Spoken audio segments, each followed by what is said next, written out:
Ladies and gentlemen, Dylan and Jordan, what else can I say? But we are officially on the road to WrestleMania. We're here to talk the fallout of a Royal Rumble that half the IWC saying was great. The other half is saying it was a crock of shit. But man, we got a bit to talk about.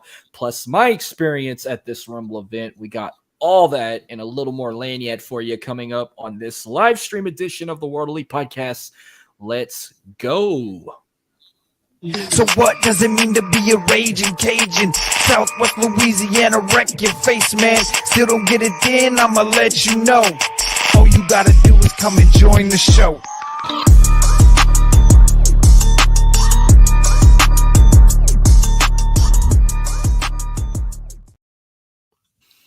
Yo, what is going on? Welcome to another live stream edition of the World Elite Podcast. We're free and available wherever you get your podcasts. We're on YouTube and Twitch as well. We are the Hostly Trio. First off, I'm Marcus at Marcus Elite 337 on Twitter. Right below me is Jordan. To my right is Dylan. Guys, what's up? Where can we find you? Hey, man, I am doing good. We just got done with an interview, the second show today. Without releasing any info, it was one of our best ones so far. I know the year just got started, but I mean, honestly, probably one of my favorite interviews already this year. We're keeping it a secret. Some people know, some people don't, but on Sunday, everyone will know. So stay tuned for that. I'm on Twitter at @DylanAber_. Yo, we back. And you can find me at Jordan_J2000. You've been hanging out with TK too much. I like it. Yo. That's a little crime time, little flashback right there. Yeah, we started on a positive note. New month, new attitude. And yes, that was our first interview of the new year. And we're already in the month of February. So yeah, that I cannot wait to re-listen to this. I fucking enjoyed it. I can't wait for the rest of the world to listen to this. But yes. So I already said my favorite episode of the year, and we just recorded it about a week or 2 weeks ago, and you just did your favorite one already, but we're going to spoil the beans out on Sunday when it drops. But we're talking the Royal Rumble fallout. Yes, I mean, I can go with not talking about like WrestleMania Backlash or Extreme Rules, pay-per-views like that. But if it's the Big Five, I got to say Big Five now. If it's the Big Five, we have to do a fallout for it. But we're a little late. Sorry for the wait. You know, I had a long weekend in San Antonio, and you had a long weekend in Texas too. We didn't have the time to record it the day after, and thank God I didn't bring my laptop out there. It wouldn't have happened. Because you'll hear more of that with a segment I like to call, you've heard it a bit, Story Time with Marcus. Hey, baby, you're going to hear throughout the night whenever we talk about the fallout. And something we're also going to do new, I mentioned on our last live stream, starting this month, at the end of the month, we're going to have a segment called the Tweet of the Month, where all three of us are going to share every favorite tweet that we've saw from a wrestler that made us laugh till we freaking threw up or shit ourselves. So get y'all's tweets ready, because when the end of the month comes, we're going to do our drawing and see which one was our favorites or what was the best ones, all that good stuff. And we're going to vote tweet of the month. I already found my first one this month, and it happened yesterday at the first of the month. So I got my first one down. I will save later at the end of the month. But all right, let's talk the Royal Rumble that happened this past Saturday in San Antonio, Texas, in the iconic, historic Alamo Dome. By the way, they renovated that place so it didn't look like shit the time you went. You said it looked like it was falling apart. But It did. The stadium turned 30 years old, and it looked like they repainted it and a bunch of other shit. It was supposed to be half full. They were supposed to have half the dome curtained off, but they ended up just curtaining off a fourth of it because the attendance was 51,338, including yours truly. They could have just pulled that curtain off. Why didn't you just fill it up with 60,000? It should have been like that, but hey, it is what it is. They were supposed to just have about 40,000, but over the weekend, they pulled the curtain back a bit and said, oh, we're going to sell 10,000 more tickets. And they sold 10,000 more, and they got to over 50,000. So I was impressed. Congratulations, San Antonio. Y'all had a hell of a weekend hosting it, minus the fucking shitty weather y'all guys had the whole day. God, it was so rainy and misty and cold as shit down there. But So you watched it in Texas too. You went to that powwow or whatever you call it. Yeah. It's called a powwow. Yes. I said it right. Jordan, where did you watch the Rumble at? I watched it at I watched it at Dylan's house. Oh, without Dylan. So you snuck in his house and watched it with Ryan. Yeah. Was old Keith with y'all too, or no? No. Oh, so he's not allowed back at y'all's house. Okay. I wouldn't let him back in either. I want to talk shit on Joe Burrow and Jamar Chase like that. So, show kicks off with a bang. We get the return of Pat McAfee, and I said he was going to come back in the match. I didn't think he was going to come back on commentary just yet, but hey, it's great hearing that. And I heard it was a kept secret. Like Michael Cole was like extremely happy. He probably busted an orgasm seeing his best friend back, and Corey Graves was pissed. Which I need to go back and watch the Rumble on Peacock and hear the commentary, but I heard Corey Graves was not happy, and Michael Cole was like jumping for joy seeing his old buddy back. Mm-hmm. What was your take on Pat McAfee coming back?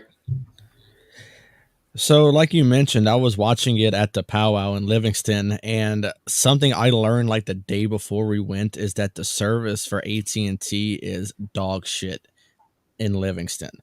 Like, I had to watch most of it outside from the place we were at. It was a small gymnasium they had on the Tribe, and I tried watching it. Well, I couldn't watch it on my phone. My wife has a phone she has for work, and it's through another company. So luckily she downloaded Peacock on there, and I was able to get it up just enough to where I can watch some of the Rumble. Well, for one, I ended up watching the entire show, but there's stuff I couldn't hear and stuff like that. So I feel like I'm gonna have to go back and rewatch it. But when I saw Pat McAfee, man, like honestly, I didn't even know he was supposed to even be there, much like everyone else. So I heard it was like, genuine reactions from everybody. Obviously, Corey Graves is playing the heel character that he kind of has. But in Michael Cole, that was awesome seeing Michael Cole get so happy to see somebody like Pat McAfee. They're one of like the better duos for wrestling, but it leaves me wondering what's going to happen with Wade Barrett. Hopefully they can have all three together. I find Wade Barrett's fantastic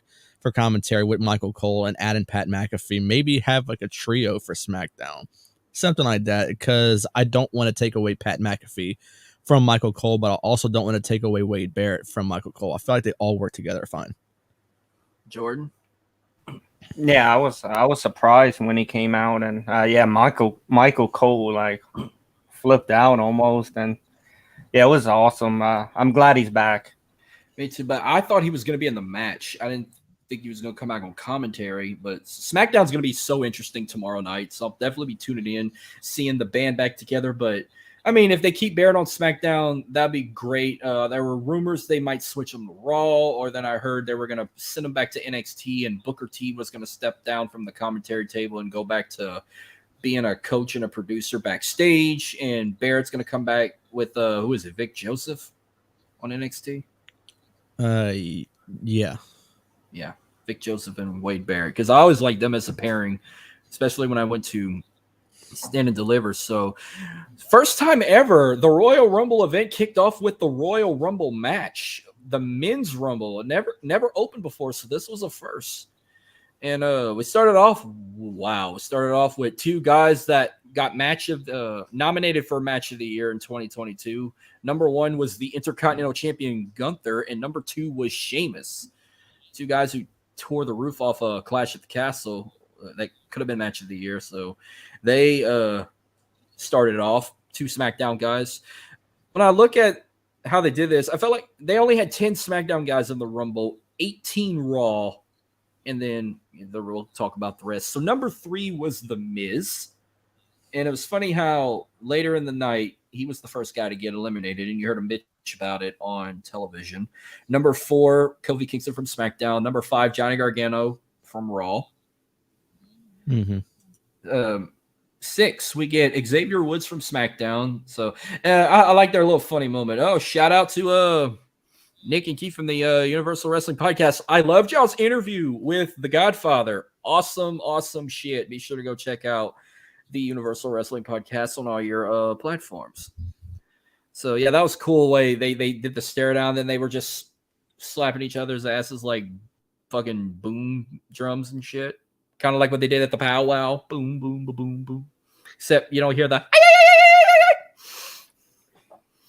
Jesus Christ. Number 7, we got Karrion Kross from SmackDown. 8 was Chad Gable from Raw. 9, we got Drew McIntyre from SmackDown, and they posted his video when he drew his number, and he's like, I got some bad news. I was thinking he was the number 1. Now he come out at number 9, but had a nice little run. Number 10, Santos Escobar from SmackDown. He got a big reaction to all the fans in Texas, especially in the San Antonio area. Number 11, Angelo Dawkins from Raw, who, you know how I knew he was going to have ring gear paying homage to the San Antonio Spurs like they go to in every NBA city. Number 12, we got Brock Lesnar at number 12, and it was so crazy seeing him come out this early. And I'm thinking he's about to shatter his record from 2020. But no, unfortunately, he was not even, well, he was a little close, but he had 8 eliminations. No, he had 3 eliminations. I'm sorry. No, he wasn't close at all. He only eliminated 3 people throughout the night. He eliminated Angelo Dawkins. That was one of them. Plus, crap, I'm trying to find the rest. But anyhow, let's move forward. 13 was Bobby Lashley from Raw. And at the blink of an eye, Brock Lesnar was eliminated by Lashley, and his time in the Rumble was only 2 minutes and 28 seconds. Give me your take on his short appearance in the Royal Rumble. Plus, he eliminated Santos Escobar and Chad Gable, by the way. So, yeah, a little different from his last few appearances in the Rumble. Obviously, last year coming in at number 30 and just winning the whole thing leading up to one of the biggest matches of recent WrestleMania history versus Roman for both titles. And then I remember us going to the Rumble in Houston, and he started off, and he's just eliminating everybody, and finally got that loud roar from the crowd whenever Drew McIntyre was the one to get him out with that Claymore kick. So very, very weird seeing Lesnar having a very short run in the Rumble. Something you wouldn't expect out of like a really big guy like Lesnar, one of like the bigger stars of the company. You know, you can say what you want part-time, it doesn't matter. You know, he's still one of the big stars. He can be gone for a while. That music hits, the crowd loses it. So if someone's going to get like a reaction like that, obviously you're a star. So for him to get like a very short run in the Rumble, I found was weird, but I just found that was not even the worst of the Rumble at all. Okay. Yeah, it was weird seeing him get out that early. Yeah, but and remember, if since I was at the event, if you have any questions to ask me, that anything particular match wise or anything, feel free and I will answer them gladly. But like, if you ask me what was the crowd reaction when Brock got eliminated, it was pretty loud, but it wasn't the loudest roar of the night. We'll get to later, but yeah, it was kind of like a holy shit moment. Like, he only lasted 2 minutes and 28 seconds. Holy shit! We would think he was gonna at least go past the 40-minute mark or something, or maybe be a final 4, but. I had intention Lashley would eliminate him, but not that quick, and could potentially lead them to a WrestleMania match down the road, even though now people want to see Gunther and Lesnar when they had their little stare down for a bit, which was a pretty cool moment. 14, we had Baron Corbin from Raw. God, I've never seen the crowd laugh so hard when Lesnar just charged at him and just F5'd him on the floor. And then as soon as he got in the ring, he lasted 7 seconds when he got eliminated by the 15th entrant, Seth freaking Rollins. I had 2 videos of this. I had the video with the countdown clock, and you heard the theme. And then at the top of the scaffold and everything, they would have fire popping and shit like you'd see at the top. And I got my second moment of doing the humming the song with the WWE Universe, but this time I actually recorded it, and it was so fucking loud. And it was so cool to do that. But Seth Rollins, he only had 2 eliminations in this Rumble. He eliminated Bobby Lashley and Baron Corbin. Eliminating Lashley kind of shocked me, but he lasted a good 37 minutes, 18 seconds. We'll talk more on him, but anything you want to add on Seth Rollins before we go towards the end of this match? Something you expect from Seth Rollins, a fantastic performance. Of course, he came up short, but he got his moment in 2019. But just fantastic performance. I wouldn't say best performance. I mean, I would give that to someone else. We'll talk about, but yeah, I mean, anything from Seth Rollins is always good. Jordan. Yeah, he's kicking some ass right now. 16, we got Otis from Raw. Now, supposedly number 17 was supposed to be Rey Mysterio from SmackDown, but he never came out.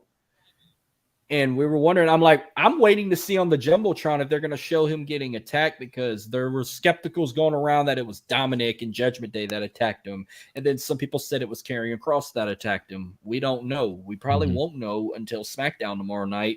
Well, it seemed odd that number 18 was Dominic Mysterio, and he came out with Rey's mask. And we were thinking, oh, he probably attacked him. And he only had one elimination the entire night. I'm trying to see who did he eliminate here. He eliminated Johnny Gargano. Mm-hmm. Him and Finn Balor. Yeah, but then it started getting more. 19 was Elias from Raw. 20 was Finn Balor from Raw. 21 was supposedly our first of the worst surprises in Rumble history. We did not get the surprises we were thinking, but 21 we got Booker T, who's a Hall of Famer, but he was representing NXT. Yeah, it was nice to hear Booker T's theme, but did he really have to be in this match just because they were in Texas? I mean, I know you have a lot to say on when it comes to the surprises, but that we so-called got. But I'll let you start first with Booker T coming out at 21. So during Texas, cool, paying that. I mean, not from San Antonio, it's from Houston, but. Yeah, I mean, it was cool to see him, but did he really have to be in the Rumble? I mean, they could have did something else to do with Booker T. I mean, he's not even from San Antonio, so it's not like he should get like the hometown pop or nothing like that. Yeah, he got a good reaction, but the big problem I have with the Rumble, which I'll get to more problems later with the Rumble, is the fast eliminations. I hated that. That's just a waste of a spot. Same for when they did it with Booker. He only lasted 42 seconds. Exactly. He even lasted a minute. So the same thing with Rey Mysterio. If they're gonna play this whole injury angle with him, where he got hurt or Judgment Day attacked him or Karrion Kross attacked him, it goes to show there's no consistency with this Rumble, because they could have filled his spot with somebody else more deserving. So if Rey's not going to compete, don't take a spot away from somebody else. So really and truly, it was a 29-man Rumble, because no one was ever put into Rey Mysterio's spot. Yeah, no one took his place. Exactly. Same thing with Dominic. And the thing is, for one, Dominic's character, I'm starting to really get into it. The whole going to jail. And he's playing this tough guy gimmick and everything. I'm starting to get into it. If him joining Judgment Day, I think was really good for his career, because before Judgment Day, he was known for just being his dad's sidekick the entire time. So he turns on his dad, turns on Edge, joins Judgment Day. I feel like that was so good for his character. But Lord, the whole tough guy gimmick is not working all the time, because it makes for you, I know stupid. You couldn't see. For one, I know you couldn't see it too well for whenever I saw it on Peacock watching the Rumble. He came out with the mask. He tried to tear it so bad, but the poor guy couldn't get it, and it was so pathetic. I'm like, this dude cannot tear the mask, and it just makes him look worse. So finally, he just said, "Fuck it, I'm not gonna do it no more." And God, it was so bad. This whole gangster Dominic Mysterio makes him look so stupid, but it makes me laugh. It's a good character, I find. Well, I don't know if he's trying to be like Papa Eddie or Pyran Conan, but he's got a little bit of Eddie and Conan in him. But I like Vicky's comments. So she's getting pissed that they're comparing him to Eddie. I'm like, thank you, because first off, Dominic sucks and Eddie is great. No, it's a fake report. She commented on it already. Oh, that's what that fucking douchebag sent me as a comment on Facebook. Got a rant from a random member of IWC sent me that. And I didn't really click on it. I thought it was just a repeat of what I saw, and I'm like, I didn't comment on it. So yeah, number 22, we got Damian Priest, and then it kind of felt weird. Like the entries for Judgment Day were a little close to each other by a few number entries apart, and then at one point, Judgment Day was kind of eliminating people and whatnot. 23, we get Montez Ford from the Street Profits. And did you see how supposedly when he got eliminated, Bianca's parents were sitting ringside and they looked pissed at him? Like, I couldn't get a good glimpse. I just saw the image on the internet. And I'm like, what the fuck happened? Did he do a botch? Was he supposed to last longer and he didn't impress his in-laws? What's going on here? Yeah, I know. Yeah. So now I consider this a surprise, but I called it. Number 24 was Edge. I said Edge was going to come back at the Rumble. It's probably the only good surprise that we got here. And did you see their faces when when Edge came out? Edge started cleaning up. It would have been great. I'm sorry. Go ahead. No, I just feel like this whole Edge and Judgment Day thing is running way too long. Like, it's kind of giving me vibes of like in AEW with the Blackpool Combat Club and the Jericho Appreciation Society. Ran too goddamn long. Feels like this whole thing with Edge and them has got to come to an end at some point. Give him a new feud. If he's going to come back on TV full time, if the Judgment Day needs to look for somebody else, I mean, but with Edge, man, this has got to come to an end at some point. Yeah. So yeah, I was surprised. Go ahead, Jordan. I'm sorry. Yeah, I was surprised when Edge came out and they was just looking at each other, and Judgment Day in the ring was just looking at each other like he's here. I have the video recorded whenever he came out. I felt like we were in Cardiff, Wales again because that crowd in San Antonio was singing his theme song out the ass. But they didn't do it like they did at Clash of the Castle. They get the ovation for that, but I might listen to it again when I watch it on Peacock to see if you can hear it. But in my section, they were singing the shit out of Metal Angus. It would have been great if he would have eliminated all three members of Judgment Day, but unfortunately that didn't happen. He ended up getting both Finn Balor and Damian Priest eliminated, but Finn Balor did eliminate Edge first. He didn't get Dominic Mysterio, but see, I thought Rey was going to come out and eliminate his own son, but no, we haven't seen Rey Mysterio at all. And then Edge is just chasing Finn and Damian, and then here comes Rhea Ripley got a huge pop when she came out and kicked Edge in the balls.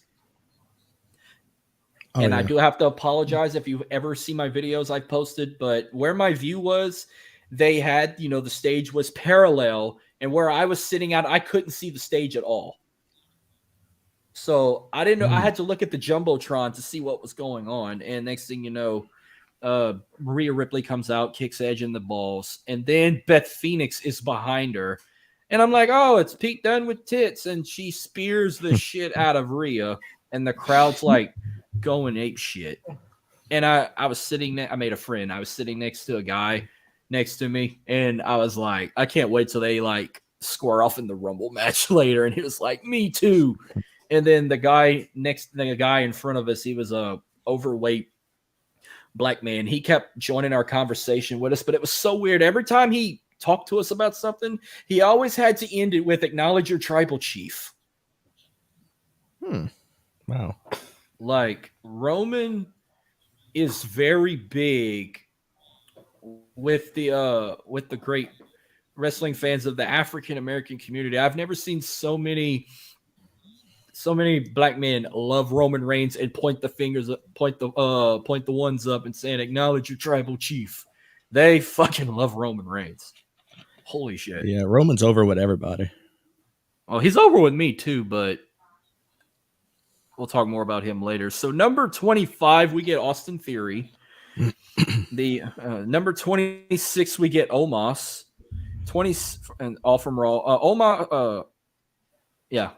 27, we get Braun Strowman from SmackDown, and something tells me we're probably going to get these two at WrestleMania. I think we're going to get an Omos Braun Strowman feud down the road, and people were like, Oh, holy shit moment. The two, I'm like, this is so fucking ironic. I don't care for these two.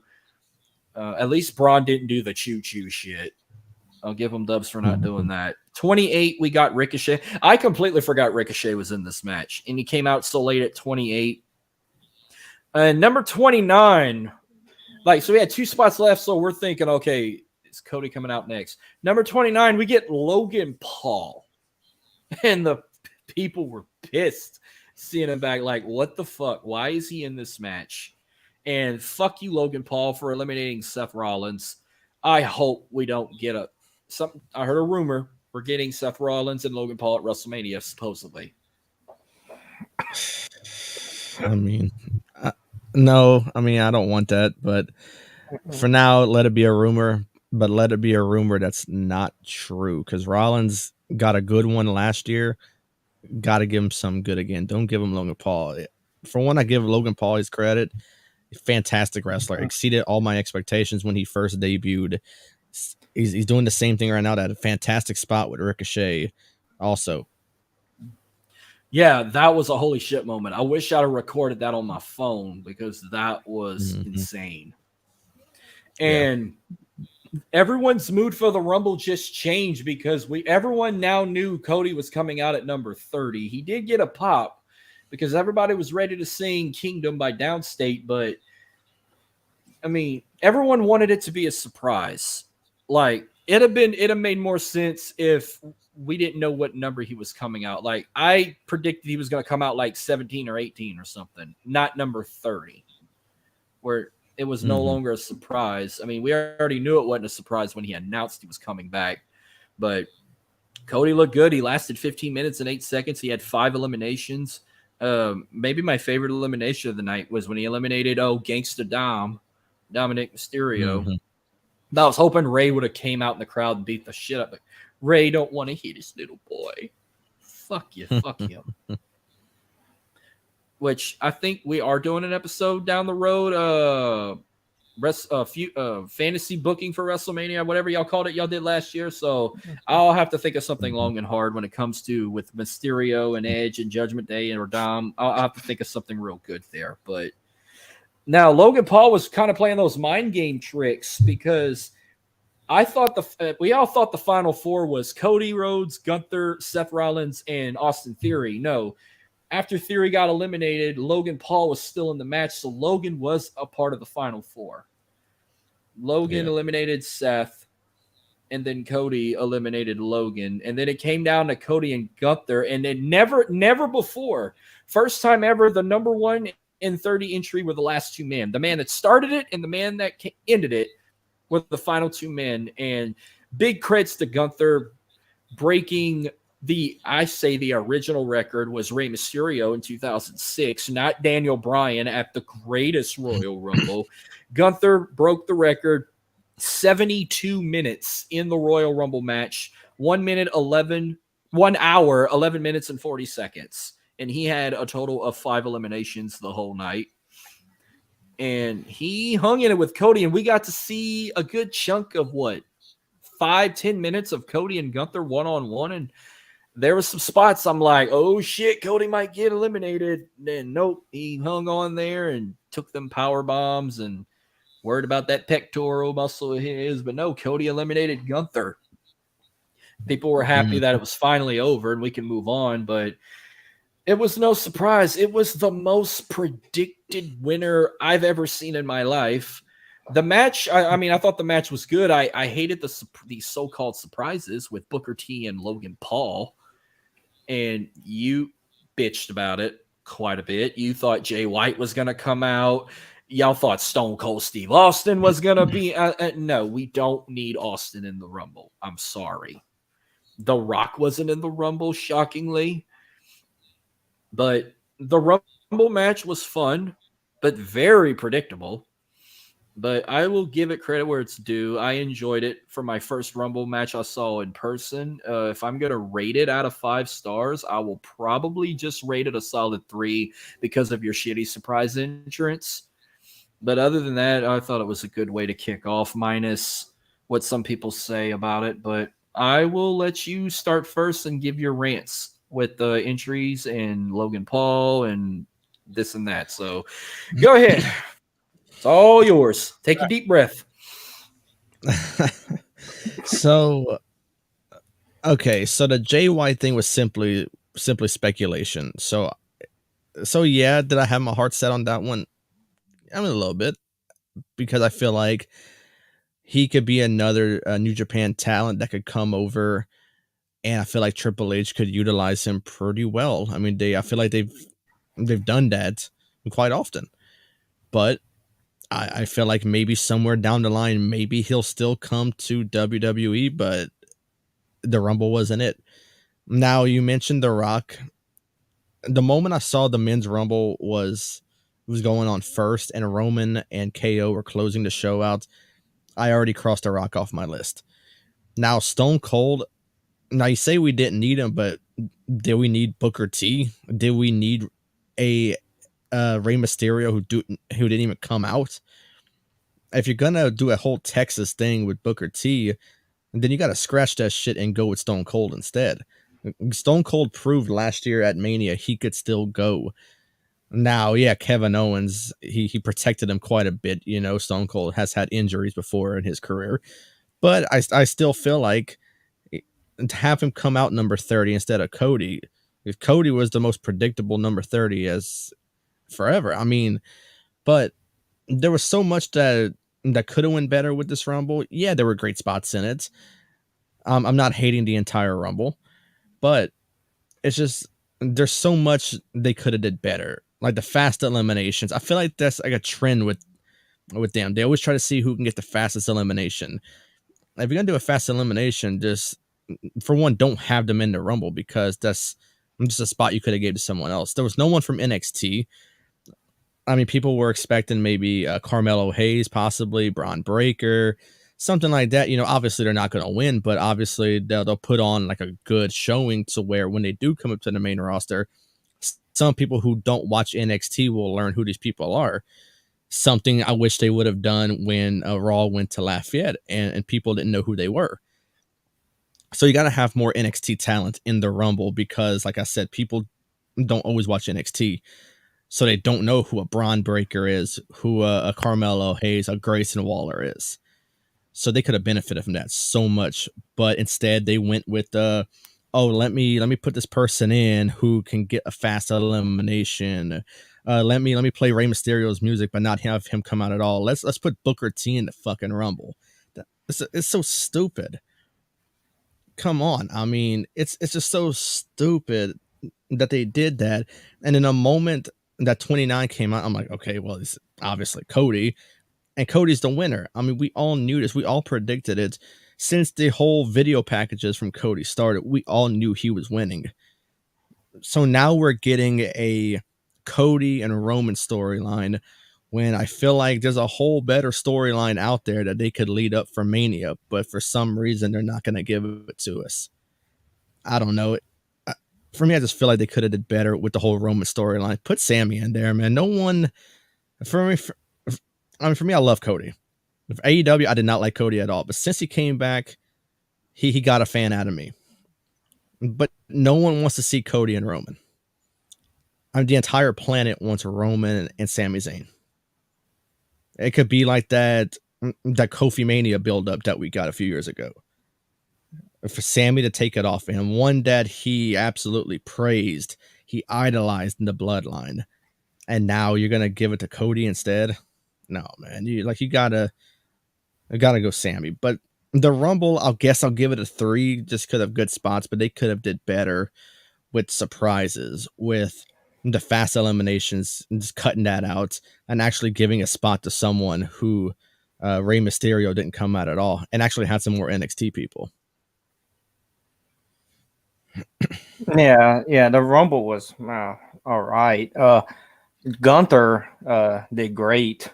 And the surprises like Booker T, and then they should have put somebody in a Rey Mysterio spot.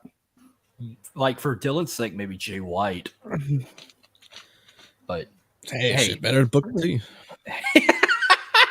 And everybody knew that Cody was winning. Yeah. I knew Cody was gonna win when he tore his pectoral. I said he's gonna come back at the Rumble and win. I've been saying that since June of last year.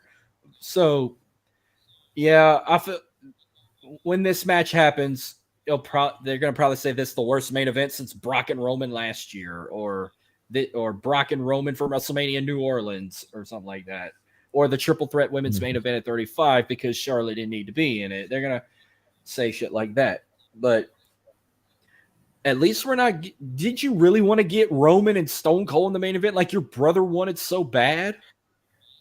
It's not that I wanted it, but I just seen the report that they were willing to throw so much money at Stone Cold if The Rock wasn't able to compete. Now, The Rock's been saying that he's not in shape to come back. For one, The Rock is That's built bullshit. like a legit Rock. Thank you. But I watched Roman's interview with Jimmy Fallon, and he made some good points about it. Yeah, The Rock is absolutely shredded, but it's another animal to get prepped for a wrestling match. The Rock hasn't wrestled a legit match in years. So yeah, you can work out, you can do all sorts of workouts and whatever, but preparing yourself for a wrestling match is a whole new ball game. So I can kind of get where The Rock's coming from if he's being legit about it. But I know now that we're not getting The Rock and Roman Reigns. And what they could have did in fucking Hollywood. For when you think Hollywood, now you think of The Rock.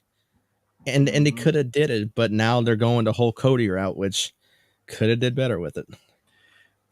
They were talking about they might wait and do Roman and Rock at WrestleMania 40 in Philly. That was another rumor started. And there's this other rumor now. I'm going to try and say this really quick before we rush through these next two matches, but they were talking about supposedly splitting the titles after Mania.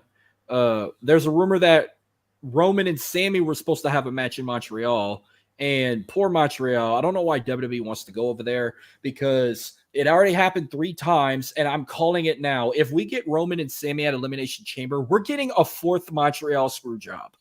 They're going to screw Sami, where they're going to have another match at Mania, and he'll challenge for 1 title, and then night 2, Roman will challenge Cody for the other. Or not challenge, defend the title to Cody for the other night, the other title. Supposedly, Sami's going to take the Universal title from Roman at night 1, and Cody would take the WWE title from Roman night 2. That's supposedly what the game plan is, but they want to start it at Elimination Chamber and screw Sami in his hometown. But then there's another rumor they want to do KO and Sami winning the tag titles. So I don't know what the fuck they're going to do. We're going to have to tune in every week to find out. I know what you want. I want the same thing you want. I want Sami and Roman at WrestleMania. Yeah, I mean, the whole world wants Sami and Roman, but I feel like the more realistic thing is that KO and Sami are going to team up against the Usos. I don't think this whole Jey Uso out of the Bloodline thing is legit. I think it's all a big play. He's going to screw Sami if they go at Elimination Chamber, and honestly, like you're talking about Roman losing twice at Mania, it's hard to see him losing once. There's not a chance, I don't think, that they have their top star of the company lose back-to-back nights. Because after that, I mean, what's next for him? Well, I think you have him lose one, but he keeps the other. Well, supposedly he's supposed to be taking time off to go to Hollywood for a few months and film a movie. So that's your first it factor right there. Oof. All right, we're going to move forward. We did enough talk on the men's Royal Rumble match. We said our thoughts. We know Cody wins. Cody's fighting Roman. Whether if it's for both titles or just one, we'll find out when the road continues. So we're going to talk about this next match that we had a bit of questions about. I'm going to let you start off real quick for a second. Hold on. But go ahead. Let you take first. So I'm assuming it's the pitch black match we're talking about. And so, I mean, it was different. I mean, what's he doing? This whole pitch black match was cool. I mean, it was a cool concept. Hey, there we go. If we're going to talk about this match, you might as well drink the shit. Hey, sorry, Jordan. So, okay, and you're trying to go pitch black as well. Yeah. So, okay. So So the concept was cool. I feel like he's going to turn his lights out. Exactly. He just put his headphones down. He's going to turn his lights off. Oh, before I even say anything, let's just wait for him to come back. I just heard the light switch go off.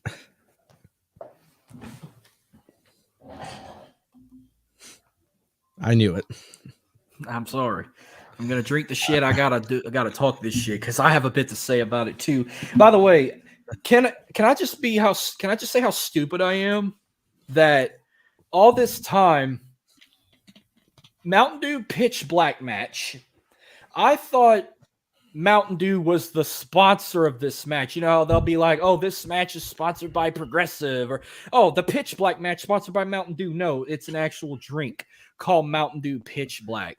I didn't realize that until I watched the press conference and I saw this bottle next to Cody, and I'm like, is he fucking drinking motor oil or something?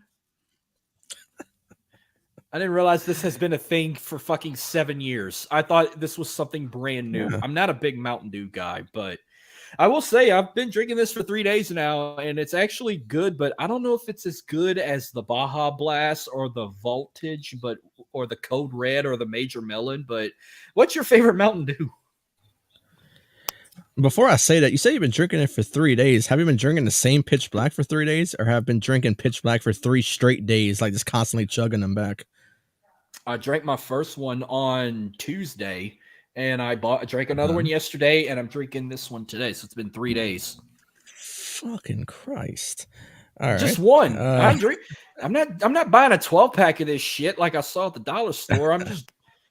Well, look, I thought the liquid was black. Far away, it looks black, but when I looked at it closely, it's like a dark purple, and I'm like, Jesus fucking Christ! I hope it's not grape flavor. And it looked like Robitussin or Dimetap. It looks like liquid Tylenol. I don't want to take this shit. But when I looked at it, it was dark citrus punch. I'm like, ooh, this might be good. It's fucking bangers. I like this shit. But no, we're talking about Mountain Dew. Do you like the Baja Blast? Do you like the Voltage? Do you like Code Red? Major Melon? What the pineapple one? What other ones do you like? What's your favorite one? Well, I love the Baja Blast. I know it's only like a Taco Bell exclusive, but they do drop like the cans and everything during like the summertime. Like all around Mountain Dew, I love Voltage. I mean, there's really not a bad one unless you're talking about Major Melon. I don't care for that one. And that Thrashing Apple one, God, it's fucking terrible. And the rest of them are all right. Yeah, I like the Baja Blast. I'll drink whatever. Have you drank this one? No. It's actually good. But I was like, that shit looked like motor oil in a bottle. Anyhow, this match. So if you find it funny, so when you were guys watching this, I don't know if they were showing LA Knight in the ring or they cut him to show that video package, but it literally took the crew like 15 minutes to get that ready for that match. I saw they were wrapping. It looked like some Visqueen shit around the ring ropes, but it was to make the ropes brighter whenever the black lights hit and everything. And then they were like, they changed the ring mat and everything. They put like a glow in the dark, like they could glow in the dark. They did all kind of shit around the ringside area, but it took them like a fucking solid 15 minutes to get ready for that match. And I didn't know what was expecting to come. When I heard the rules, I'm thinking, oh, maybe it's like a lights out match where it's just fucking hardcore rules. So when you hear lights out, it's like no holds barred.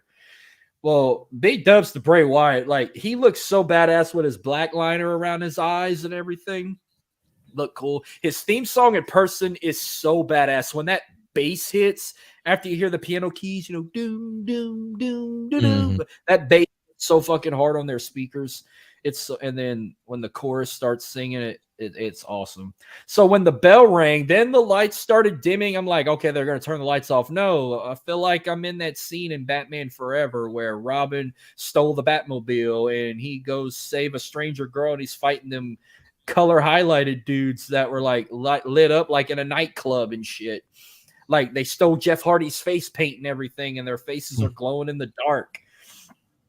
And Bray Wyatt glowed in the dark too. Like he went from looking like the Eater of Worlds to fucking Luchasaurus. I thought he turned into a fucking dinosaur. And he had this Roman numeral 6 on the side of his head. I'm like, and a W on the other side. I'm like, oh, holy shit. And LA Knight wearing white ring gear. Of course, if you wear white or any other bright color, it's going to shine under a black light. But I felt like they took all of Naomi's fucking lights and shit and just threw it in this match. Like they threw, I felt the glow. I thought Naomi was coming back. But it was just weird how it only lasted 5 minutes and 5 seconds. I enjoyed the colors flying everywhere, but once Sister Abigail and the match was over, I was like, that's it? This is it? Match went by so fast. I'm like, oh, I could have went another 5 minutes being under these black lights. Want to add more to it? The match was underwhelming. For someone who loves Bray, it was underwhelming. It was very, very underwhelming. You know, you got that cool spot with the announcer's table and all that shit coming out of it and all that bright green stuff coming out of it. But then, yeah, LA Knight goes for a hit with the kendo stick, turns into Sister Abigail, and it's over. So, but then after the match is over, it's like from one, it's like Bray turned into this indestructible person. He puts this mask on, which at first I thought it was the Fiend mask, but it wasn't. It was something else. And then LA Knight's constantly hitting him with this kendo stick, and it's not phasing Bray whatsoever. But on our prediction show, I said that either we're going to find out who Uncle Howdy is, or we're going to see a start of a faction. Now, I don't know if I'm right, because I don't know if all of these Firefly Funhouse characters coming to life is a faction. He's talking about this Wyatt 6. And I really don't know if that's an act. Well, I see on Twitter it's the Wyatt 6. That's his, or Wyndham 6 is his handle, but I keep hearing about this Wyatt 6. I'm not sure if this is an actual thing, but my main thing I'm wondering, I even put it on Twitter, is didn't Uncle Howdy hit the Sister Abigail on Bray Wyatt just weeks ago? Why is he helping him now? It makes zero sense. And I'm wondering what we'll get to later, but it was so hard to see what was going on in the crowd because the lights were still out. I'm trying to watch on the Jumbotron, and then the guy I was sitting next to and the black guy in front of me that I've been talking to throughout the night were saying, like, what's going on? I can't see shit. I'm like, I'm looking at the Titantron, the big jumbo screen above us, and I'm like, oh, they're by the camera guy, like where the camera was set and everything. That's where they did all that shit, that scaffold. And next thing you know, I see Uncle Howdy at the top. And then whatever Bray did at the bottom, then he did the worst elbow drop. He looped over fucking LA Knight. And as soon as he landed, the pyro went off. Scared the shit out of me, by the way. I felt bad for the woman in front of me trying to walk, and she almost planted face first when that pyro scared the fuck out of her, but it was funny as hell. And then next thing you know, you see the creatures above. You had to look real closely. I'm like, look, it's the live characters from the Firefly Funhouse. There's Sister Abigail. There's Husky the pig and the bunny and the fucking other one. Yeah. So I'm thinking, is that the 6? Is it Bray, the 4 characters, and Howdy? That's the 6, or another particular person I'm going to be talking about in a bit could be the 6th member. But a lot of people hated this match. I thought it was pretty cool. It was too fucking fast, but I love the scenery. The scene in person was fucking awesome. I can't explain on the match, but I loved how it looked in person. Felt like I was in a nightclub. Yeah, the match went way too fast, and then Uncle Howdy like missed him when he jumped.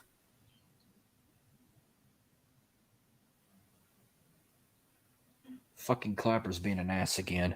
All right, so next match, I don't have much to say, but I'll let you go on first about it. We get Bianca Belair versus Alexa Bliss for the Raw Women's Championship. Yeah, funny thing is, this was the only match I kind of missed because I was inside the building watching something that was going on with the powwow, and I came back outside, turned it back on, and the match was over. And then I see Alexa going through this weird thing, and she'll eventually like line herself back up with Bray at some point, but she's going through this weird phase again, and then somehow it's going to start back up. But yeah, this is the only match I kind of missed, and I never went back and rewatched it, so I have zero to offer on it. Yeah, it was like a kind of like a fast match. Mm-hmm. Wait, Marcus, we can't hear you, dude. Fucker. No, I said it was 2 minutes and 35 seconds faster than the pitch black match. It was 7 minutes 35 seconds, but as soon as the pitch black match was over, I went back. I went to the back. I went to the concession because I missed most of this match. I probably got to see maybe a good minute and a half, 2 minutes of this match. I was waiting in line to go take a piss, waiting a long fucking line, and then when I heard Bianca's music, I got out of the line to see her come out, and I had to get back in line to go take a fucking piss. But yeah, so again, who's ready for story time with Marcus? Hey, baby, I know I was supposed to go to the Superstore and everything, but I got to the Alamo Dome a little late with traffic and everything, so I wasn't intending to go to the Superstore, but I said, oh, they're going to have them at the booth tables and shit. I said, eventually, when I go on a piss break, I will go to a booth, get my Seth freaking Rollins shirt, get your Royal Rumble souvenir cup, and whatever else I got you last year that you wanted to get this year. I think that's all you said you wanted was the cup, right? Mm-hmm. You wanted 2 cups, one for you and one for Jordan. Well, yeah. Okay, let's talk. I'm not no architect, but so the Alamo Dome, okay? The Alamo Dome is big, but it's not big like AT&T Stadium. Like, Jesus Christ, if you've been in AT&T, you have, but if you've been in AT&T Stadium, it is fucking massive. Like, the bitch literally goes underground.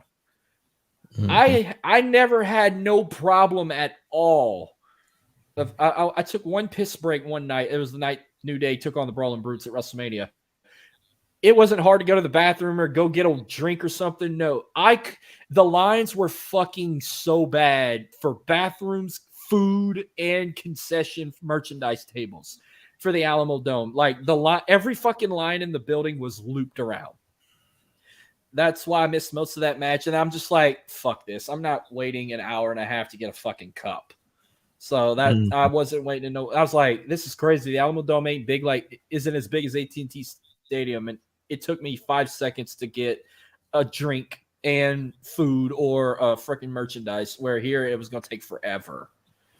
And that was throughout the night because after the Women's Rumble, I took a fast piss before the main event, and everything, the lines were still long and shit. Like, I'm pretty sure that was the same people that were in line when I went the first time. So that's why I didn't get your cup, because the lines were so chaotic. But I missed most of the match, but I got to see the ending. Got to see Bianca retain, and the next thing you know, I'm just getting back in my seat where I see Uncle Howdy and shit pop up on the Jumbotron. And next thing you know, I look, Alexa Bliss is like, you know that pose like you're on your knees, but you're like dangling down and you're like spread your legs out and you're looking down on the ground. That's how she looked. And then next thing you know, I looked, she had the fucking evil Bliss look on. And I'm like, that's fucking pretty neato. You didn't have all that on the first time. And she's like all down and distraught. And I'm like, are we getting evil Alexa Bliss back? Is she going to be the 6th member of the White Six or some shit? I don't know what's going to happen next with Alexa, but sorry, but I thought this was the worst match of the night because I missed most of it, and a lot of people were bored with it. I never seen more people clear out an arena when this match happened, because everybody stayed to watch the pitch black match, but this one, everybody fucking took their piss breaks or popcorn breaks for that one. So do you want to add on to this match? Like I said, I really didn't watch it. I was inside watching whatever was going on because this match was the match that I was least interested in, because it was really the only one that didn't really factor in a story to it. Even the Royal Rumble for the men's side had some sort of a story, Cody coming back. The surprise is, if there was any, which we learned there was only one really with Booker T, and it was a major failure. It's going to eat you alive. It's going to eat me alive until next year, whenever we potentially get something better. Watch him come back out again next year, and you're going to go on. And then I just feel like that, and this was the only match that really had no sort of story. We knew Bianca was retaining. There was no way she was dropping it to Alexa. It makes me wonder who's gonna take on Bianca at Mania now that we'll get to the topic. I know we'll talk about it in a few minutes, I but already got mine picked. I can't fucking wait to share it. well, I saw your Twitter. I know who you got. So I mean, from what I seen of it, which wasn't really anything, I can tell you it was a pretty fast paced match. Wasn't the greatest, and hopefully for Alexa, this means that she's gonna potentially join the Wyatt Six, whatever he's planning with all of these characters or something. But I'm still going back to the last match. I'm not understanding why Uncle Howdy helped him whenever he just randomly hit the Sister Abigail on him. So confusing, but I'm sure at some point we'll get some sort of clarity on it. Yeah, it was a fast and boring match. Mm-hmm. Straight to the point. So whenever the men's rumble kicked off, we were thinking, okay, is Roman and KO main eventing, or they're gonna let the women's main event the rumble again? But then I'm like, it's got to be KO and Sami, not KO and Roman. I'm sorry. So next match we get the women's Royal Rumble, which I thought it was nice. They let them co-main event if they wasn't gonna close out. Before we get to the entries, I will say I enjoyed this Rumble better than the men's Rumble. They fucking killed it, especially since they didn't get a lot of TV time on Raw 30 and the Bella Twins had to come out of their bar. Oh, God. I don't even want to talk. Who was it? Who was it that stood on that fucking table in front of everybody in that restaurant? It had to be Nikki Bella. It was Brie. She's the Eagles fan. It was Brie Bella? I thought Nikki was the Eagles fan. Brie's a fucking Seahawks fan because of Daniel. Man, she was in Brie mode then. Saw that woman just like Brie. I mean, I don't know. I thought it was Nikki Bella because Nikki's the Eagles fan and Brie's a Seahawks fan. It had to be Nikki. Brie ain't got the hair on her vagina lips to do what fucking Nikki can do.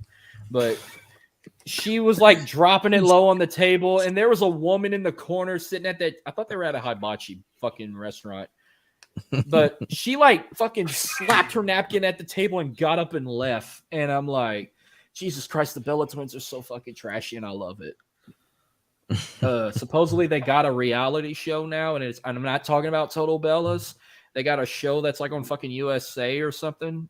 Not Barmageddon. Like they got a Nikki Bella who just recently got married not long ago. It's reliving her wedding, getting ready for her wedding with whatever the fuck his name is. They had a couple bachelorette party, and they had a contest where they had these fucking 10-gallon buckets full of water and dildos, and it was like bobbing for apples. You're bobbing for dildos, and they were doing it. Jesus Christ. It was hot. It was hot when she did it, but it wasn't hot when her fucking brother had to get in there and get one out of his mouth, and her fiance. I'm like, they probably used that. Jesus Christ. Yeah. So, okay, number one, Rhea Ripley. My God. Can we talk about Rhea for a minute? She becomes the first woman to win. I'm just going to fast forward. We already know it. She was the first woman to win at number one, the only woman to win at number one. And she's like the fifth person total, fourth or fifth person to win at number one, along with Shawn Michaels, Chris Benoit, and Edge. So she was the fourth. Mm-hmm. Back to Cody. Yeah, now that record's fucking broken. I think 7 people won it. 6 or 7 people won it at 30. Undertaker, John Cena, Brock Lesnar, and Ronda Rousey from last year. I fucking forgot Triple H won it at number 30 in 2016. So 6 people won it at number 30. That's the new record of injuries winning it. But yeah, Rhea Ripley, number 1 from Raw. Number 2, Liv Morgan from SmackDown. And I'm like, oh, shit. And fast forward, only the third time in WWE history, the number 1 and 2 entries were the final 2 men, just like Shawn Michaels and British Bulldog in 95 and Stone Cold and Vince McMahon in 99. Give it to Liv Morgan, though. I know we'll talk more about the match, but give me your take on Rhea Ripley first and then Liv Morgan in their Rumble performance. So we all predicted Rhea was going to win the Rumble. I saw her come out at number 1. I'm like, damn, they must have a ton of confidence in her to have her start off number 1 and end up winning the Rumble. Not many people have done it. So if she's going to do it, then she has to go on to Mania and win whoever she's facing, because you're putting a ton of trust in a superstar to have him go all the way from number 1 then to win the entire thing. So it was cool to see her come out number 1. She put on a fantastic performance and shows that she can be a champion of the future. And by that future, I mean WrestleMania. She should win it. Yeah, it was awesome. It was awesome for her to come out number 1, and she did real good in the Rumble. Yeah. So number 3, Dana Brooke from Raw. 4, Emma from SmackDown. 5, Shayna Baszler from SmackDown. Then things started getting a little more interesting. Bayley comes out at number 6. And it's going a different path here. And I'm like, oh, we might be looking at a potential winner. 7, B-Fab from SmackDown. That was a cup of coffee. 8 was our first, I think, of 3. They had, 3 NXT women. We got Roxanne Perez at number 8, who is the NXT Women's Champion, and it had to do with being in her neck of the woods because she's from Laredo, Texas. She's from the border. Laredo is about close to 3 hours from San Antonio, so it was kind of a hometown crowd for her. Plus, that was my first time seeing Roxanne Perez, so I was so happy to see her. 9 and 10, we get the other members of Damage Control, Dakota Kai and Io Sky, and of course, Damage Control taking over the Rumble, eliminating people as a trio, and Jesus Christ, Dakota Kai was so hot in them fucking green boots. She looked so good that night. What was your take on Damage Control controlling the Royal Rumble for a tad bit? So, I mean, I knew that they were going to be controlling most of the Rumble with 3 members of a faction inside of the Rumble at the same time.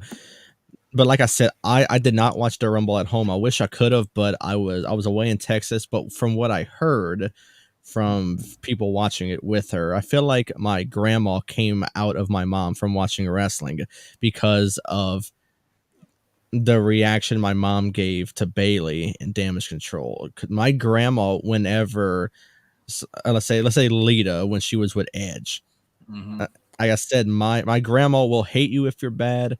She'll love you if you're good. She hated Lita. She like every time she was on TV, my grandma showed disgust in Lita. I feel like this was the same thing with my mom watching Bayley. I feel like that's like the new person she hates in wrestling is Bayley. So I wish I could have seen just how mad she got watching it. So real quick before Jordan gives his answer, you did not get to see this match at all. Yeah, like I said, I watched it on my phone from Texas. I watched the entire Rumble. Oh, I thought you said you missed a chunk of it, or you barely watched some of it because of the event going on. Well, the only reason why I missed some of it was because of how many times it would kick me out from the app for how bad the service was. So yeah, I seen some of it. There is some I missed, like some entrance and whatever, but for a good portion, I seen it all. Okay, all right, Jordan, give me your take on Damage Control in the Rumble match. With them 3 in the ring, I knew they was gonna work together and try to get the people out. Yeah. Then we got, I'm going to just run through these entries. 11, we got Natalya from SmackDown. 12, Candice LeRae from Raw. 13, we got our second NXT woman. We got Zoe Stark. And I was like, yes, I like Zoe Stark. She is very talented. And I think she will also be a future NXT Women's Champion down the road. What y'all take on Zoe Stark? I mean, do you watch NXT? I watch what I can. Yeah, for the most part, I missed it on Tuesday, but Zoe Stark, since turning heel on Nikita Lyons, I feel like she's been more watchable, and she shows that she can, when she eventually does come to the main roster, not sure when that'll be, but soon enough, man, she can be a force to be reckoned with, man. She's actually pretty good. Yeah. 15, we got 14, we got Xia Li from SmackDown. 15, just like her husband. 15, we got Becky Lynch. And I was so excited. I've never been this excited to see the man. And she come out ready to take on Damage Control. And kind of like what Edge did with Judgment Day, she was able to get 2 members and the other eliminated her. Like, remember, Edge got rid of Finn Balor and Damian, even though Finn Balor eliminated Edge. She got rid of Io Sky and Dakota Kai, but Bayley eliminated Becky. But then Bayley got eliminated by Liv Morgan, and then I was like, I already knew Becky wasn't going to win the Rumble, and neither was Bayley. I thought they would at least made it to the Final Four because there's a potential down the road we're going to get Becky and Bayley at WrestleMania, even though we're supposed to get them again in a cage match next week. This time, unless they cut this cage match off again, you think they're going to cut it off again, or they're going to actually have a cage match? Honestly, I hope they have it, but if they're gonna cut it again, you have to save it for a pay-per-view. Stop giving the people hope that you're gonna have it on a regular show if you're not gonna do it. Jordan? Yeah, I think they don't have it. I heard they cut it off because of the whole trial with Sami Zayn took forever, which that was worth watching. But you could have took some of them poker scenes out. No one wanted to see that shit. That they could have. But they already cut out part of the main event, too, of Raw. We've already talked about that. 16, we got Tegan Nox from SmackDown. Okay, 17. 17, we got Asuka from Raw. Now, Asuka's got a new theme song. So, I didn't recognize the theme, but see, I told you, I can't see the entrance. I could see her walking down that long road. I couldn't really see what she was wearing. Now, they're just showing her Titantron. I can't see what's going on. It wasn't until I finally saw her face on the Jumbotron. When she took that beast mask off, she had the Kana look from New Japan, and I didn't recognize that until they fucking flashed her face in the ring. And I'm like, the guy next to me, he was like, oh my shit, Kana. And I'm like, I thought he said Kyrie Sam. I'm like, no, that's Asuka. I looked at the paint. I'm like, oh shit. She came out looking like Kana. Thank you, Triple H. And I'm like, fucking A. Like, and she is. And then I'm like, hoping, God, please let Kyrie Sane come out in the Rumble and we get Kabuki Warriors again. Oh, no. Number 18, we get Piper Niven. And I got to give a quick shout out to, who was it? Who is it in our group chat that is so obsessed with her? I'm sorry, dude, but she fucking sucks. Is it Isaac that's obsessed with Piper Niven or Dewdrop? It's Isaac, yeah, and yeah, she's Piper Niven again, but I gotta disagree with you, man. She's good for everything, man. She's really good in the ring, you know. I really see nothing wrong with her. I feel like she could be one of those top ones in the women division if given the opportunity. Well, I never seen so many people jump off the edge of their seat when she got eliminated because they were booing her. They were saying she's shit. She had a couple of botch moments too. 19, we got Tamina. Number 20, we get Chelsea Green. And everyone thought Zack Ryder was going to come back because he kind of gave a spoiler on Twitter. Like he showed his ring gear and said something. I don't remember what the tweet was. But no, Chelsea Green comes out. She's getting her ass booed out of the Alamo Dome. Everybody's like, what the fuck? Like, why is she here? And as soon as she got in the ring, she was eliminated in 5 seconds. Thank you, Rhea Ripley. What was your take seeing Chelsea Green? You want to talk about Royal Rumble surprises? Yeah, that's a surprise we didn't fucking want. Yeah, she was almost a gimme. You know, I thought Cardona was going to come out as well in the men's Rumble. That kind of would have pretty much solidified that Chelsea Green was going to be there, even though we already kind of knew she was. Some reports came out. I'm hoping that this is not the route they go with her, but they said that they're giving her some sort of a Karen gimmick where she's always like, always bitching about something, asking for someone in charge and stuff like that. I really hope they don't go that route with her because I feel like when she was like teaming with like Deonna Purrazzo and Impact, she was actually really good. You know, I just hope they go somewhere better with her. Well, if she goes to NXT, for God's sakes, don't put her in a tag team with Tiffany Stratton. Jordan, what's your take on Matt Cordona's wife, Chelsea Green, lasting 5 seconds in the Rumble and coming out? Yeah, when she came out, yeah. So, yeah, getting out like that quick, I thought she was gonna be in there. Yeah, I thought she was gonna be in the match much longer. 21 was Selena Vega, and they gave her a good ovation. Like, I never seen her get that loud of a pop for her entry, but I'll give the credits to Selena. Number 22, Raquel Rodriguez, and she got a big pop from the crowd because this was also like a homecoming for her. She's from Rio Grande Valley, right on the border, but she's about 4 hours from San Antonio, so that was a home reaction. 23 was Mia Yim from Raw. 24, Lacey Evans from SmackDown. That was another one that got booed out of the dome, and they were so happy she got eliminated.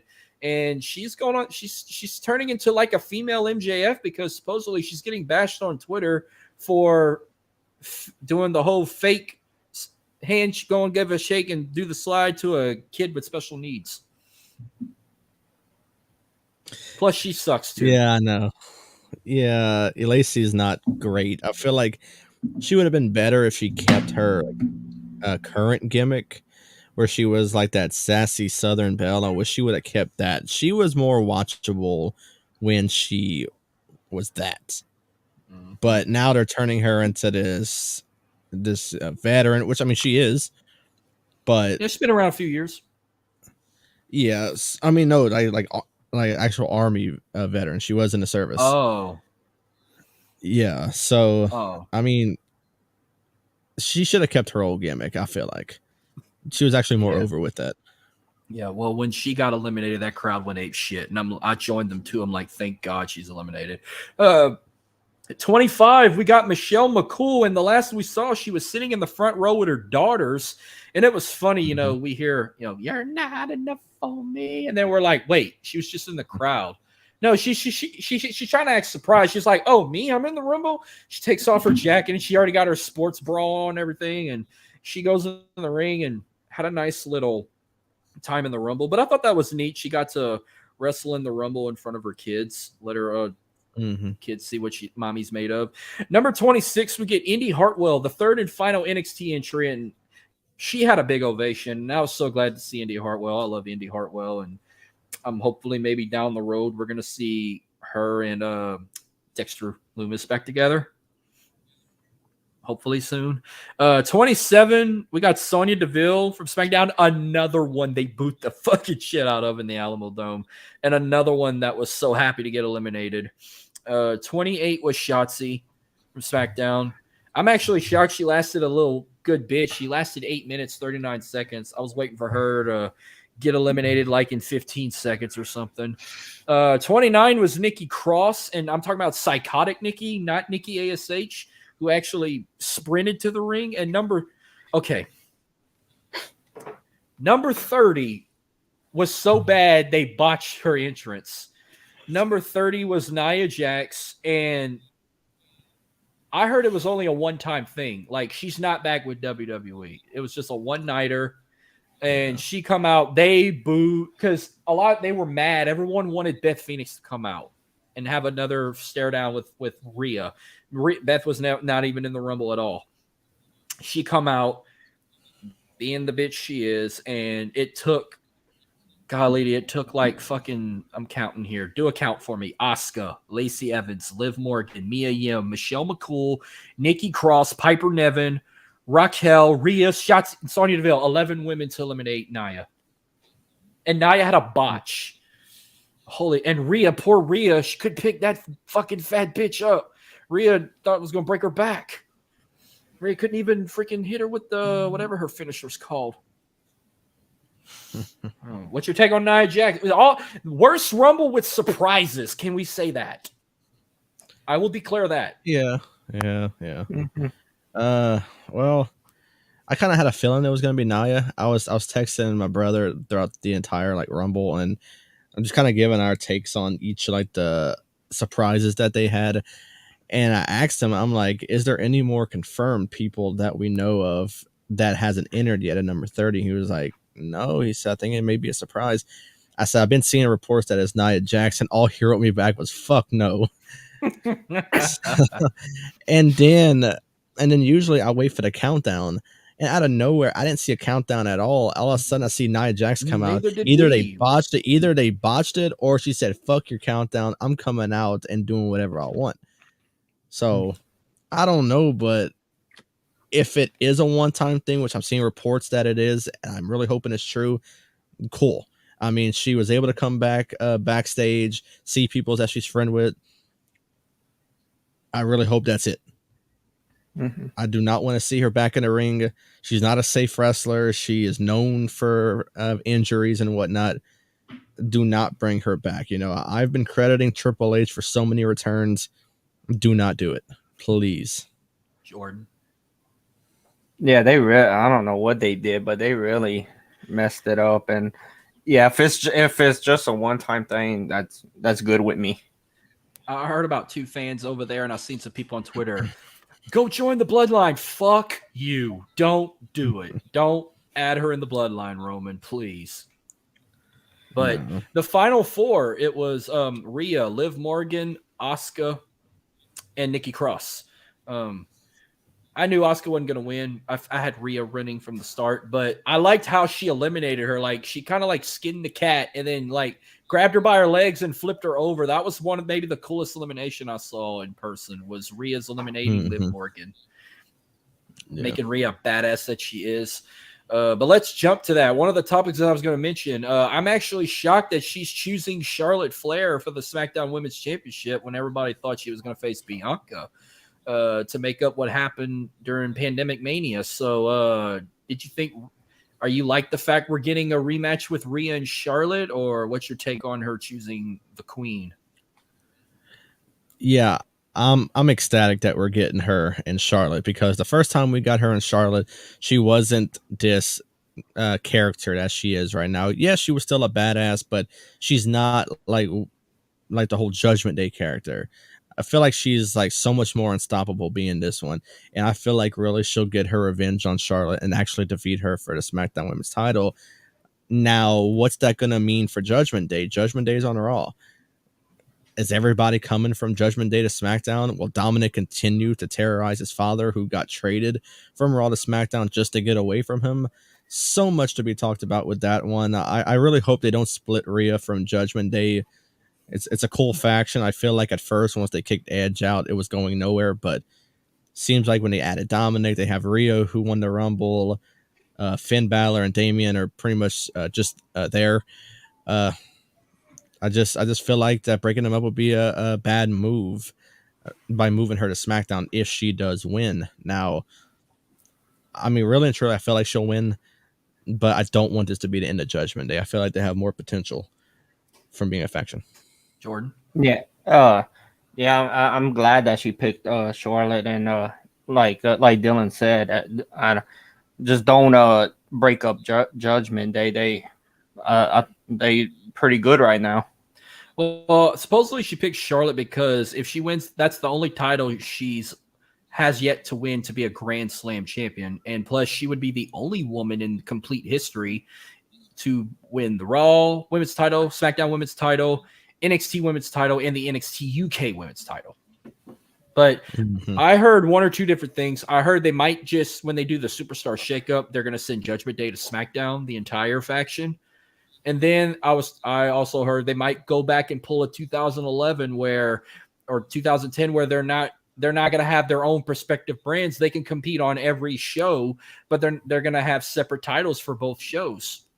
Because you look at the Women's Elimination Chamber match right now, they announced where the winner's going to face Bianca at WrestleMania. They already have 2 SmackDown women in this chamber. We got Raquel and Liv Morgan, along with Asuka and Nikki Cross, and then 2 more to go. And I'm already calling it. Asuka's winning that Elimination Chamber. It's going to be Asuka and Bianca at WrestleMania. I'm calling it now. And then the other chamber match is for the United States Championship. Theory, Rollins, Gargano, and Bronson, and 2 more to go, which I think this is where Theory's going to lose his title, and then he'll go into a feud with John Cena at WrestleMania, maybe. Yeah, probably so. So, before we get to the main event, I need a quick take. What did you think of Hardy's performance? Also, did not watch it. It was awesome. Fuck the haters. Fuck the critics. Hardy's a badass performer. Not bad for a boy from Mississippi. Jordan? Yeah, I think it was pretty awesome. They took the ropes off the ring. Yeah, they sure did. They set him up. I was wondering where they were going to set them up to perform. They set him up in the ring because they had a weird entranceway. So, all right, let's talk about the main event. We got Roman Reigns and Kevin Owens for the undisputed WWE Universal Championship. Got to the point, and I had a back and forth match for a bit. I forgot how long the match lasted. I think it was a 20-minute match, but I knew something was going to give. Like, referee gets knocked down. I'm waiting for Sami to do something. But I don't want to talk about the match. I want to talk about what fucking happened after the match. So Roman retains. When I saw it was closing, I said, okay, either he's actually going to drop the title or somebody big, like maybe we might hear a glass shatter or if you smell. No, we didn't hear either of that. KO gets beat the fuck down by the Bloodline. They end up handcuffing him to the ring, and Roman gets a steel chair, and he's about to beat him down. And I'm thinking, what if he makes Sami do it? Well, Sami tries to stop him. I thought he was about to say, let me do it. Well, no, I can't listen. I can't hear what they're saying. But what somebody told me was Roman was saying, he don't love you. I love you. He don't care about you. I care. I don't know what he was really telling him. So he takes the chair, and I'm like, just swing already. I had a 4 fucking minute video I'm recording, and then I cropped it down to 36 seconds. Well, it took him finally. I think it was the slaps to the face. Sami whacked Roman with the chair. And I'm telling you, being there live, that was louder than Cody's return. That was louder than Bray's return. That was louder than when the bell rang for Austin KO at Mania. It echoed, and it was a crazy feeling. That loud of a pop Sami got. Everyone was waiting for him to turn on the Bloodline, and he did it. They beat him down, and then Jey Uso's like frustrated and looked like he's about to cry. Then everyone, the biggest moment when he got out of the ring and just walked out on his own. And then you saw on Instagram, he put, I'm out, blood drop emoji, and then another picture from 2020, run it back. So I said what I got to say. I'm hoping we get this at Feud. We're going in the Chamber or WrestleMania with Sami Zayn and Roman Reigns. I'm dying to watch SmackDown. I'm going to record it tomorrow night because I got a basketball game, rivalry game Friday. So give me your take on the turn of the century that had over 20 million views in less than 24 hours on YouTube. Yeah, man, this was fantastic storytelling. Every time we talk wrestling, anytime we talk about a certain storyline or a feud, I always mention that storytelling is one of my favorite things in all of professional wrestling. I put it on Twitter the day after the Rumble. It's honestly, it was one of the best stories that the WWE has ever told in probably the last decade. And it's not even close. This has been the biggest build-up for something like this to happen with how much they disrespected Sami, how much that Jey Uso hated Sami, never wanted him in the Bloodline. He was getting accepted by Roman, accepted by Jimmy Uso, was seemed to be good with Solo Sikoa, and then all of a sudden out of nowhere, it's like things kind of turned. It seemed like Roman wanted him out. He wanted Solo Sikoa to give him the Samoan Spike, but Jey Uso, the one who hated him the entire time, was the one to stop him. And then at the Rumble, when the turn of the century happened, the only one who did not turn their back on Sami was the one who saved him on Raw 30. He got super kicked by Jimmy Uso, which for one, I'm going to miss their handshake. Their handshake was fantastic. And then, of course, getting his ass handed to him by Roman while Kevin Owens still handcuffed to the rope, still getting super kicked. And then, of course, the Samoan Spike finally happened from Solo Sikoa, but the only one who did not touch him, who stayed in the corner the entire time, was Jey Uso, and then he ended up leaving. Now, we did mention previously on this show that I feel like at the Elimination Chamber, if we do get Roman and Sami, which is in Montreal, which is where Sami's from, we're going to get some sort of bullshit happening where Jey was playing all along. He's going to turn on Sami. He's going to cost him the championship. and we're gonna get, as what you said, another Montreal screw job from the Bloodline. It was the best story that was told. The ending of the pay-per-view, I feel like, was better than the entire show, and it's not even close.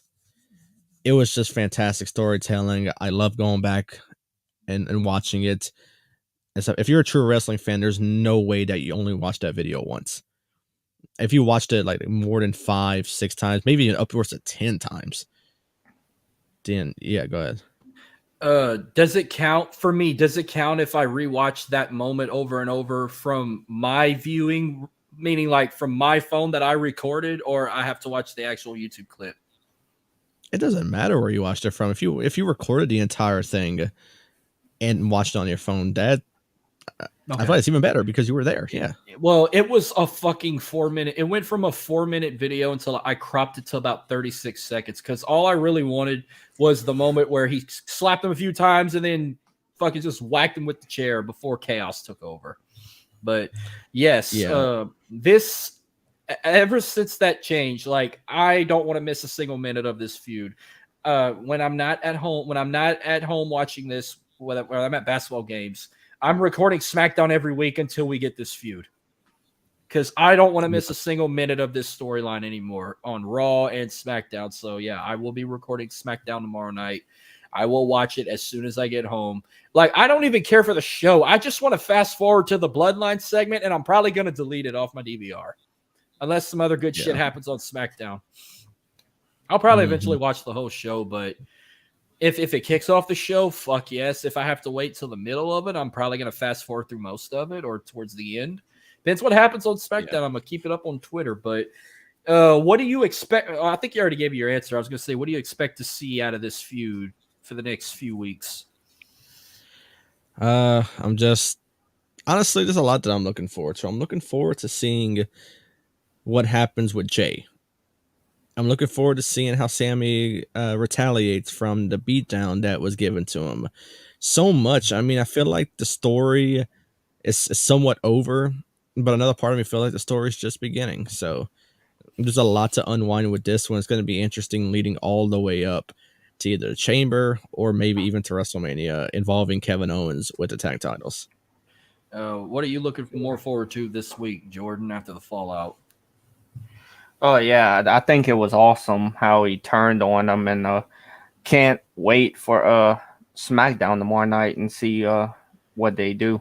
I can't wait to see Roman's reaction. I want to see if he hollers, Solo! Or hear Paul Heyman's words and shit. But then again, look, Sami Zayn got a new shirt now, and it's in the Samoan tribe font. And I thought that's pretty neato. And then you saw his Twitter. He posted a picture. He put all his Uso stuff by the trash can outside on the side of the road. Mm-hmm. So overall, what did you think of the whole show out of 5 stars? Like I told you, the ending of the show saved the entire show, in my opinion. If it wasn't for the ending, it would not have gotten a great rating out of me. It was pretty, in MJF's words, it was mid.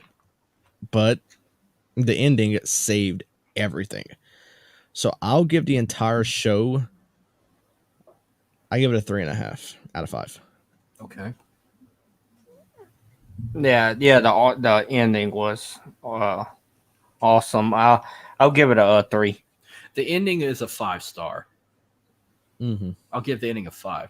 Just the fact that I was over there and it was my first Rumble finally after 22 years where I couldn't go 2 other different times. And I was so happy to be there and the atmosphere was great. I'm giving the show a 4, even though it should be a 3.5 out of 5. Just the fact that I enjoyed myself over there, I'm giving it a 4. Yeah. So, one last segment. This is a quickie. We got to just get out of the way. So, basically, Tom Brady's retired again. You think it's really official, or are you going to wait a few days until he comes back? I mean, really and truly, for someone who played that long, it's kind of hard to say when it's really over. But I feel like this announcement is more sincere than the first one. So right now, I'll say that I believe it, but I feel like he'll turn Brett Favre on us and come back out of retirement once again. But for now, I'll say it's legit.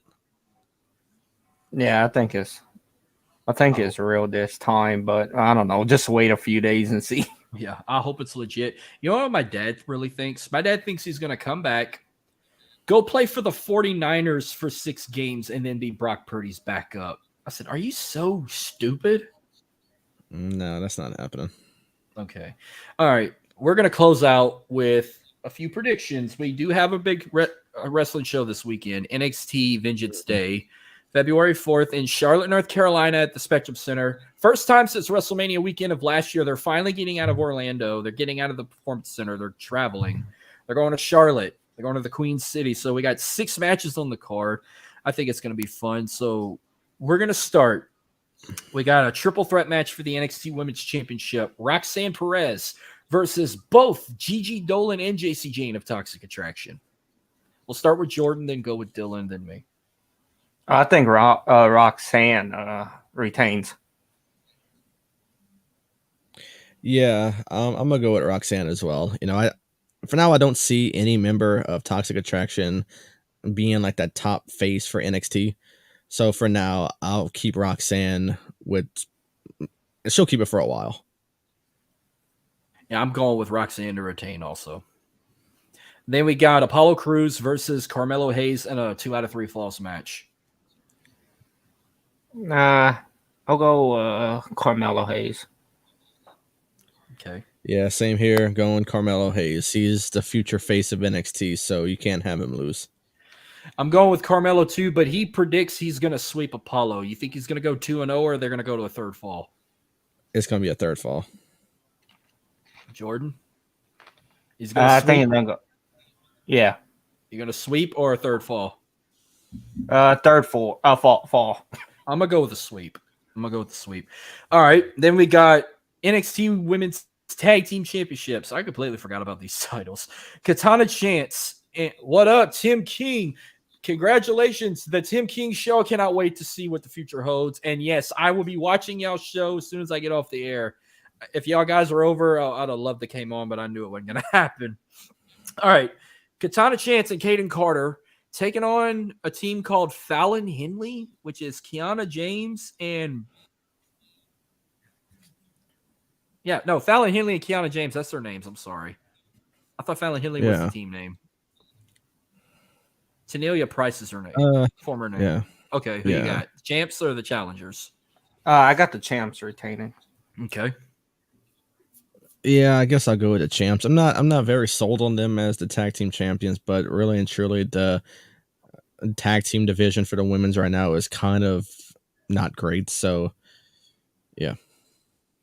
All right, yeah, I'm going with Katana and Kaden to retain. Then we got a fatal 4-way for the NXT Tag Team Championships. The New Day defend against Gallus, Pretty Deadly, and the 4th team was just announced. It's Chase University's Andre Chase and Duke Hudson. I got your boys done. New Day. Nice. Yeah, I'll go New Day as well. Man, I want the New Day to lose. I'm picking Gallus. I fucking love Gallus, but now that Chase University is in the Chase U's in this, I love Chase U. So, but I'm picking Gallus first. If Chase U wins, I will be extremely happy. If Pretty Deadly wins, I'm going to be extremely pissed off. If the New Day wins, they're going to pull a Dolph Ziggler, I guess, have a WrestleMania moment at NXT. All right. Then we get Wesley versus Dijak for the NXT North American Championship. Wesley. I don't know. I guess I'll go Wesley as well to retain. He'll probably retain, but I wouldn't be shocked if Dijak wins the title. I kind of want to pick Dijak, but then again, he might not win the title. Oh, I'm gonna pick Wesley to retain. And in the main event, we get Braun Breaker versus Grayson Waller in a good old-fashioned steel cage match for the NXT Championship. I guess I'll go. I'm going Grayson Waller. Holy Santa Claus Mountain Dew pitch black shit. Wow, that's shocking that Jordan did not pick Braun Breaker. Wow.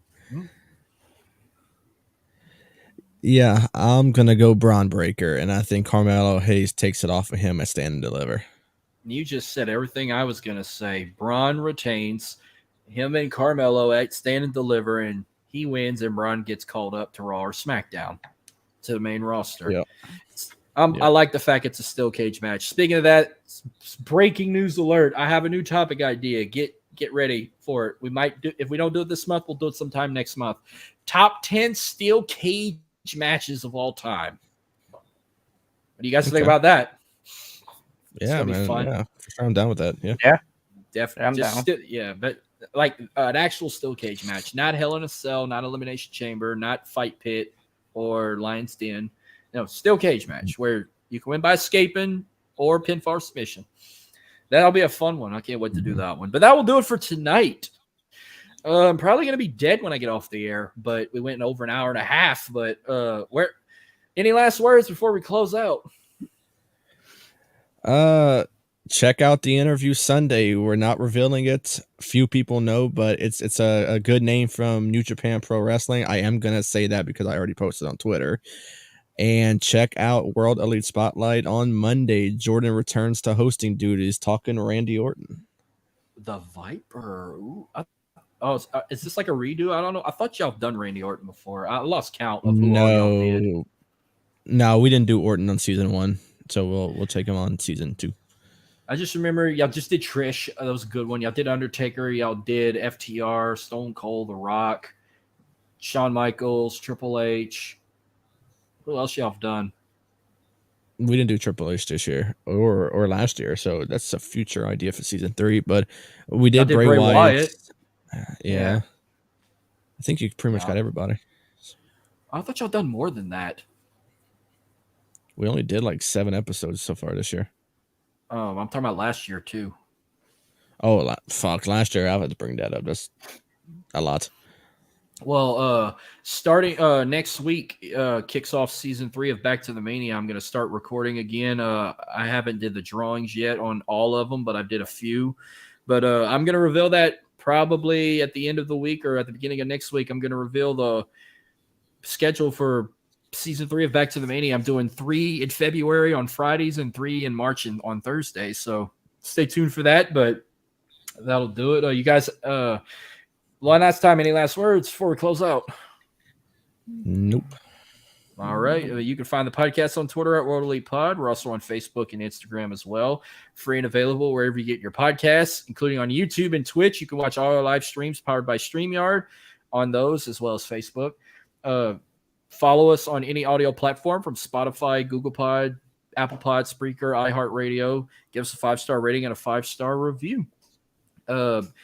We're ready to go down this road to WrestleMania and this road to the Roman Sami feud. I'm hoping we get down the road, but be ready for that episode coming out Sunday. That interview we've been talking about, it was great, and then more to come with Back to the Mania and World Elite Spotlight, and then the return of World Elite Showdown coming soon, and then all the other good shit. So This is the World Elite Podcast. Thank you guys. We'll see y'all next week. So what does it mean to be a raging Cajun? Southwest Louisiana, wreck your face, man. Still don't get it in, I'ma let you know. All you gotta do is come and join the show.